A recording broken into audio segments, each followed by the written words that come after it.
Hello everyone, welcome to Shri academy. आज की class में हम लोग माइक्रो ऑर्गेनिजम्स चैप्टर का एक फुल रिवीजन करेंगे और साथ में उससे रिलेटेड इम्पोर्टेंट एमसीक्यूज देखने वाले हैं, क्योंकि ये जो चैप्टर है एग्जाम के पॉइंट ऑफ व्यू से बहुत इंपॉर्टेंट है सीटेट के लिए। तो उसको बिना टाइम गवाए हम लोग स्टार्ट करते हैं।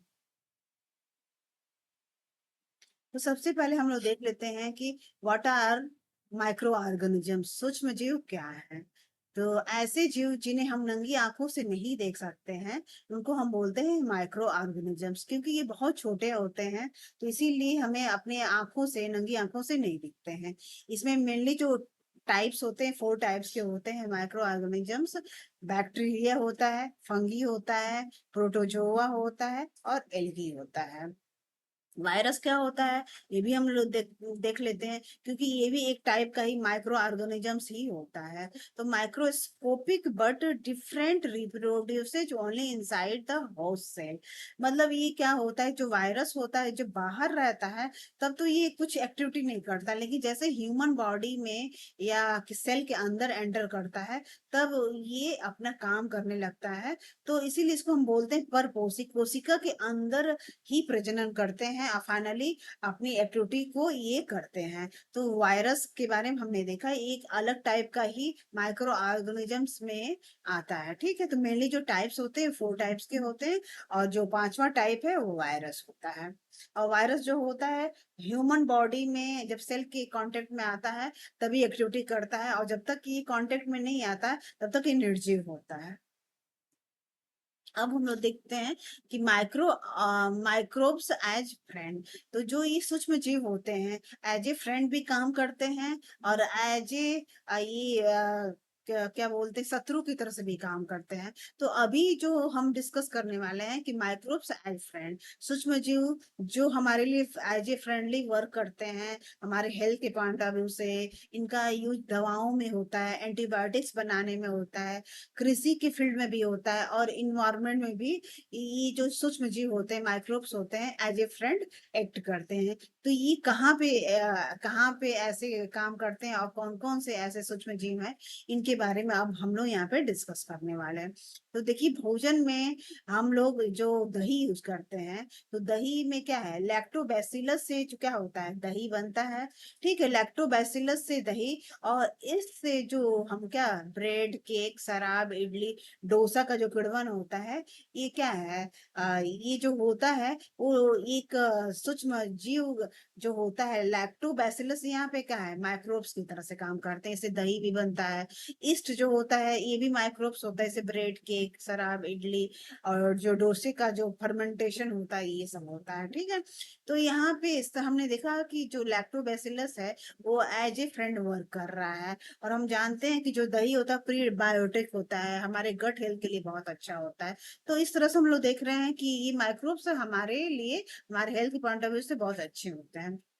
अब मेडिसिन में तो एंटीबायोटिक्स में पेनिसिलिन, स्ट्रेप्टोमाइसिन, ये सारी जो एंटीबायोटिक होते हैं, ये क्या कहाँ यूज होते हैं, बीमारी पैदा करने वाले रोगाणुओं को मारते हैं। तो इस तरह से हम देख रहे हैं कि एंटीबायोटिक्स बनाने में भी माइक्रोब्स का यूज होता है। कृषि के फील्ड में जैविक नाइट्रोजन फिक्सन, जो जीवाणु होते हैं मिट्टी की उर्वरता को क्या बढ़ाते हैं। ठीक है, तो इस तरह हम लोग देख रहे हैं कृषि के फील्ड में भी जो नाइट्रोजन फिक्सर्स होते हैं, जैविक होते हैं, ये काम आते हैं।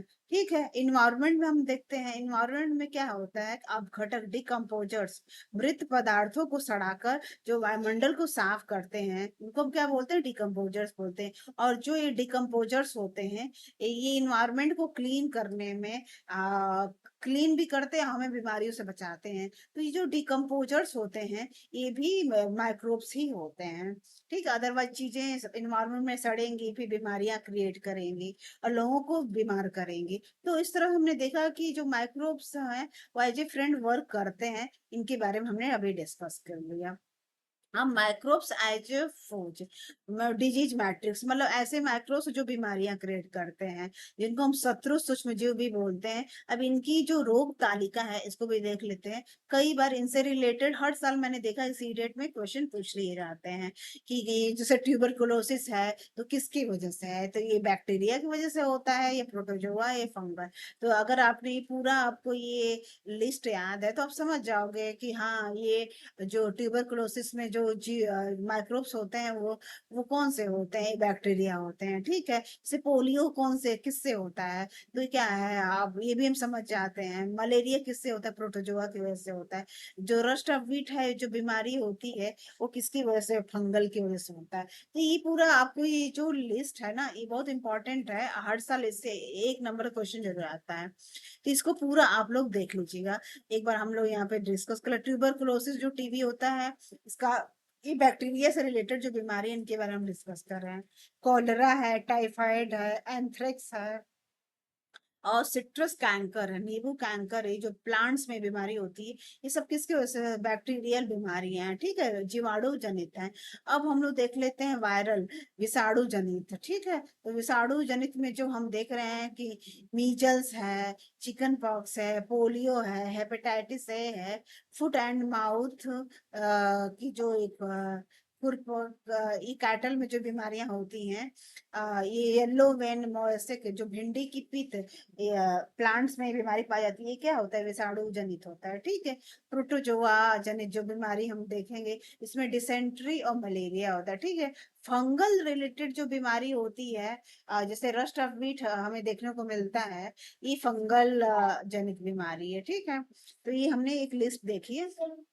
अब हम लोग की डिस्कवरी जो कि ये भी बहुत इंपॉर्टेंट है, एंड साइंटिस्ट, प्रमुख खोजें और वैज्ञानिक क्या हैं इनको भी समझ लेते हैं। तो सबसे पहले देखिए इसमें लुई 1857 में लुइस पास्चर ने क्या डिस्कवर किया था, फर्मेंटेशन, किण्वन की जो प्रोसेस होता है उसकी खोज की थी। किसने की थी, लुइस पास्चर ने। उसके बाद 1876 में रॉबर्ट कोच ने क्या किया, discovered bacillus anthrax, bacillus anthrax की क्या की, खोज की, और एंथ्रेक्स जीवाणु की खोज हुई। ठीक है, अब यहाँ पे क्या हुआ, 1798 में एडवर्ड जेनर ने क्या किया, खोज किया, discovered vaccine of small pox, जो चेचक के टीके की जो खोज की वो किसने की थी, एडवर्ड जेनर ने की थी, 1798 में की।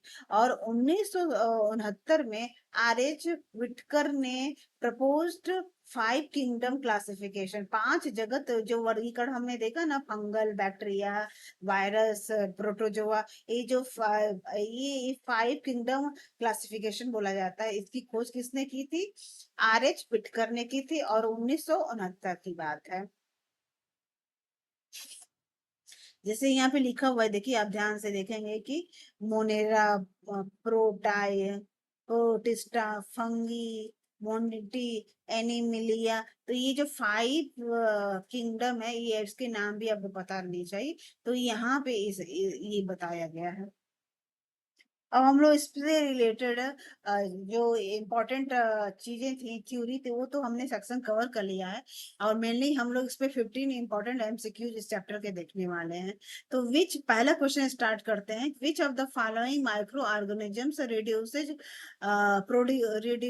Only inside the cell of host organism. तो देखिए इसमें लिखा कौन सा सूक्ष्म जीव केवल परपोषी की कोशिकाओं के अंदर प्रजनन करता है। तो हमने अभी देखा था वायरस करता है, वायरस जब बाहर रहता है तो निर्जीव रहता है, और जब सेल के अंदर एंटर करता है तभी ये रिप्रोड्यूस करना स्टार्ट करता है। ठीक है, इसके एक्सप्लेनेशंस भी यहाँ पे दिए हुए हैं। Second question, identify the incorrect statement.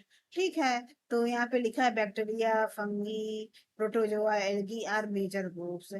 और यहाँ पे देखिए all fungi reproduce inside host cells. ठीक है, microbes can be unicellular, multicellular, ये बिल्कुल सही है। जो माइक्रोब्स होते हैं यूनिसेलुलर भी होते हैं और multicellular, some are useful some are harmful. ठीक है, ये भी सही है।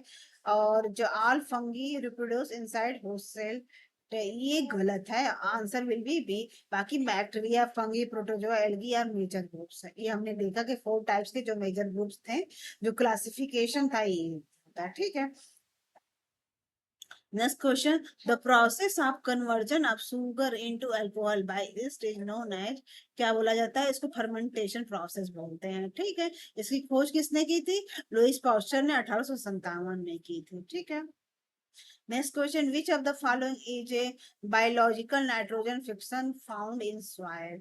तो देखिए यहाँ पे कौन सा होता है, ये तो आंसर विल बी क्लॉस्ट्रीडियम, ये होता है, ठीक है। तो Clostridium is a free living anaerobic nitrogen fixing bacteria. Clostridium मिट्टी में पाए जाने वाला नाइट्रोजन फिक्सिंग जीवाणु है, ठीक है। जो कि लैक्टोबैसिलस क्या था कि दूध से दही बनाता है, ठीक है। और यही एक ऐसा है माइक्रोब्स है जो कि नाइट्रोजन फिक्सिंग का काम करता है मिट्टी में, ठीक है। तो आपको इसका नाम याद होना चाहिए। Next question, which discovered the vaccine for smallpox in 1798? किसने की थी? तो एडवर्ड जेनर ने की थी, ठीक है। Next question, streptomycin, tetracycline and erythromycin are example. ये क्या है? एंटीबायोटिक है, क्योंकि हम लोग अपने डेली लाइफ में जब किसी को कोई इन्फेक्शन होता है तो इसमें हम एंटीबायोटिक का यूज करते हैं। और यहाँ पे देखिए लिखा कि these are antibiotic made from fungi and bacteria. ये जो एंटीबायोटिक होते हैं फंगी और बैक्टीरिया से क्या करते हैं, बनते हैं to kill disease causing microbes. जो डिजीज कॉजिंग माइक्रोब्स हैं उनको मारने के लिए, ठीक है। तो ये कई बार क्वेश्चन पूछ लिया जाए, जो एंटीबायोटिक होते हैं वो किससे बने होते हैं, तो आपको पता होना चाहिए फंगी और बैक्टीरिया से। Next question, which of the following disease is caused by protozoa? अब प्रोटोजोआ की वजह से कौन सी बीमारी होती है? देखिए आप लोग यहाँ पे, तो प्रोटोजोआ की वजह से मलेरिया होती है, ठीक है। अगर वो लिस्ट आपको याद है और आपने समझ रखा है तो फिर क्वेश्चन गलत नहीं होगा, ठीक है। Malaria and dysentery are protozoa disease where TB and typhoid are bacterial, ठीक है। Next question. Chicken pox is an infectious disease caused by which microorganism? तो ये देखिए किस सूक्ष्मजीव के कारण होने वाला संक्रामक रोग है?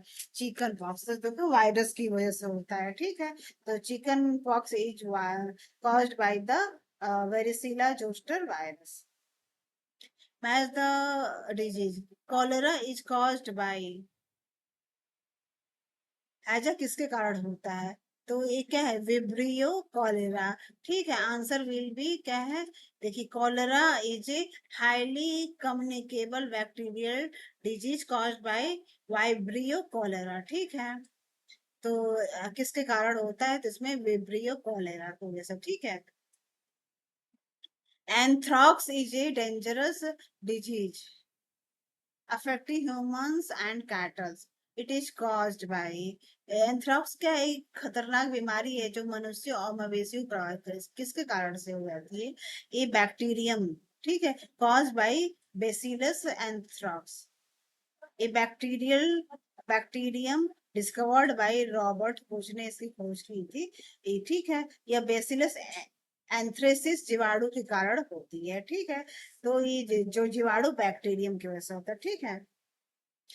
Which of the following is an edible fungus? Edible fungus कौन सा जिसको हम लोग खाते हैं? ठीक है, तो एग्रीकस होता है, ठीक। Answer will be a agaricus. Agaricus commonly known as a mushroom. तो मशरूम भी क्या है? एक तरीके से फंगस है जिसको हम लोग अपने खाने में एज ए वेजिटेबल यूज करते हैं। तो इसी चीज को यहाँ पे लिखा कि एडिबल फंगस लैकिंग क्लोरोफिल, इसमें क्लोरोफिल की कमी होती है, ठीक है।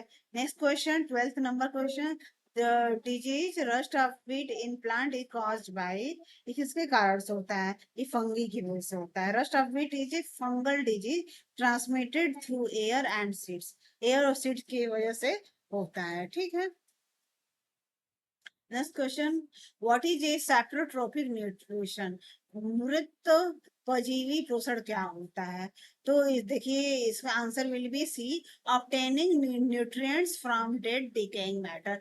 ऐसे जो डेड और डिकेइंग मैटर होते हैं उन पे जो उनको जो खा के अपना पोषण करते हैं, उनको हम क्या बोलते हैं, सैप्रोट्रॉपिक न्यूट्रिशन बोले जाते हैं, ठीक। Organisms like fungi that feed on, ऐसे ऑर्गेनिज्म जो डेड और डिकेइंग मैटर पे डिपेंडेंट होते हैं अपने फीडिंग के लिए, उनको सैप्रोट्रॉप्स बोलते हैं, ठीक है। Which common chemicals are used to check growth of microorganisms in food? ठीक है, तो answer will be salt and edible oils. क्या होते हैं, यूज करते हैं, ठीक है। Salt and edible oils act as a preservative to prevent microbial growth, ठीक है। Answer will be. Next question pedagogy से रिलेटेड है। A science teacher plans group activities to teach properties of microbes, which attributes should she look for in group leaders। तो विज्ञान शिक्षिका समूह गतिविधियों को योजना बनाती है, उसे समूह के नेताओं में किन गुणों की तलाश करनी चाहिए। तो answer will B D, assigning roles as per capability, motivating and coordinating। क्षमता के अनुसार भूमिकाएं सौंपना, प्रेरित करना और समन्वय करना, ठीक है। तो आंसर विल बी डी। अब हम लोग एक क्विक ऐसे हम लोग की रिवीजन देख लेते हैं। माइक्रो ऑर्गेनिजम्स क्या होता है, तो ये डिफेंसेज बचाव करता है, ठीक है। इसके पहले टाइप्स क्या हैं, bacteria, fungi, protozoa, algae, virus, ठीक है। इसमें डिफेंसेज ये बचाव करता है किस तरीके से, वैक्सीन की फॉर्म में। और वैक्सीन की खोज किसने की थी, एडवर्ड जेनर ने। फ्रूट प्रिजर्वेटिव की तरह से भी काम करता है, ऑयल एंड सॉल्ट उसमें यूज करते हैं। और शत्रु की तरह से भी ये काम करता है माइक्रो ऑर्गेनिजम्स, दो तरह से, फ्रेंड्स एंड फो। तो फ्रेंड में लैक्टोबैसिलस होता है जो कर्ड में, जो दूध को दही में बदलता है। अल्कोहल में कौन सा होता है, माइक्रोब्स, ईस्ट होता है जो फर्मेंटेशन प्रोसेस से जो अल्कोहल बनता है। एंटीबायोटिक्स मेडिसिन बनाने में होता है। और सॉइल में जो नाइट्रोजन फिक्सर की तरह से भी काम करता है। शत्रु की तरह से हमने देखा कि pathogens, TB and cholera, bacteria की वजह से बीमारी होती है। ये ऐसे माइक्रोब्स होते हैं जो डिजीज क्रिएट करते हैं, malaria, protozoa, chicken pox, virus, रस्टाफिट, फंगी। तो आई होप ये वीडियो आप लोगों को अच्छी लगी होगी। और वीडियो अच्छी लग रही है, हेल्पफुल लग रही है तो लाइक से सब्सक्राइब जरूर करें। Thank you so much.